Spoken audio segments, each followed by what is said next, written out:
Hello everybody, welcome to Cyrus Kitchen Corner. Today I'm making one of the most famous Indian dishes, butter chicken or chicken makhani. I have about 3.5 to 4 pounds of chicken here that I have washed and cleaned thoroughly. We're going to marinate this chicken with all of these spices. So it's cumin powder, coriander powder, turmeric, Kashmiri red chili powder, garam masala, paprika, cayenne pepper, and salt. I've also added some lemon juice in it. Now it's time to mix it really, really well. And then we're going to marinate it for at least 2 hours before we go to the next step. So our chicken here has been marinating for 2 hours now, and smells delicious. I have spread some regular cooking oil on my baking tray, and now I am going to bake these pieces of chicken. You can also, if you have a grill, you can grill them. Basically what we're looking for is that smoky grilled flavor and texture. So here I've spread out our chicken, and now I'm going to put it in an oven that I've already preheated at 425 for about 20 to 25 minutes. Even if it's a little bit undercooked, that's okay, because we're going to cook it in our gravy as well. So in a large pot, I've added regular cooking oil.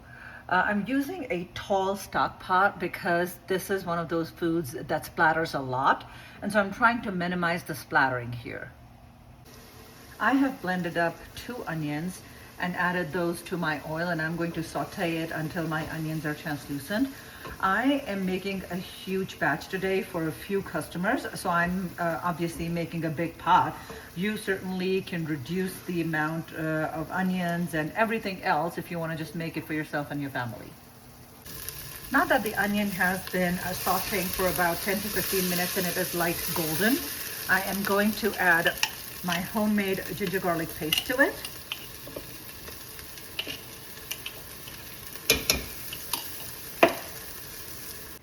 Here I've added 2 tablespoons of tomato paste, and I am going to cook it until that raw taste leaves the tomato paste. So it'll take about 4 to 5 minutes. In a pan, I'm going to dry roast all of these spices: peppercorn, fennel seeds, cloves, cinnamon sticks, sesame seeds, star anise, big black cardamom, green cardamom, coriander, and shahzira or black cumin. Here's our chicken, absolutely fantastic. I had it in there at 425 for about 25 to 30 minutes. Here's all of our whole spices that we've dry roasted, and now I'm going to make a powder out of it. Now I am going to add finely blended tomatoes. And some people, especially when you go out to the restaurants, they would add red food color to it to make it look red. I do not do that because most of my customers do not want any additives or any added colors to the food.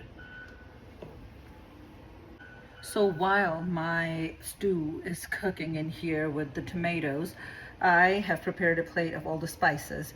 So we have turmeric, cumin powder, coriander powder, black pepper powder, paprika, cayenne powder, cayenne pepper powder, Himalayan salt, and garam masala.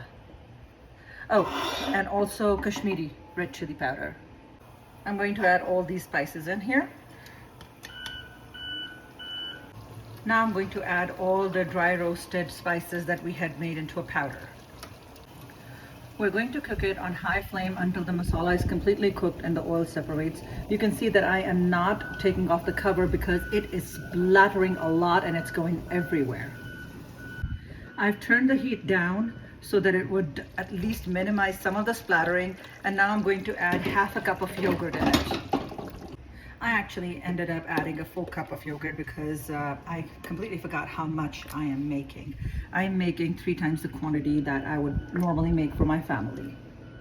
You can see now that the oil is starting to separate. Now I'm going to actually put all of this through a blender to make it an even finer paste.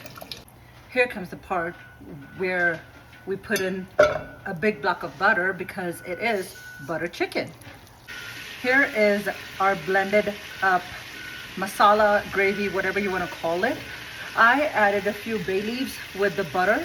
Once the butter melts, I'm going to add all of this in the pot and cook it on high flame for about 2 minutes until all the butter and oil separates.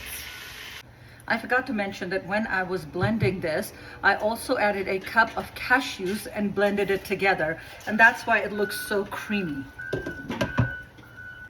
After cooking it down for about 10 minutes, we're going to add our baked prep chicken into it.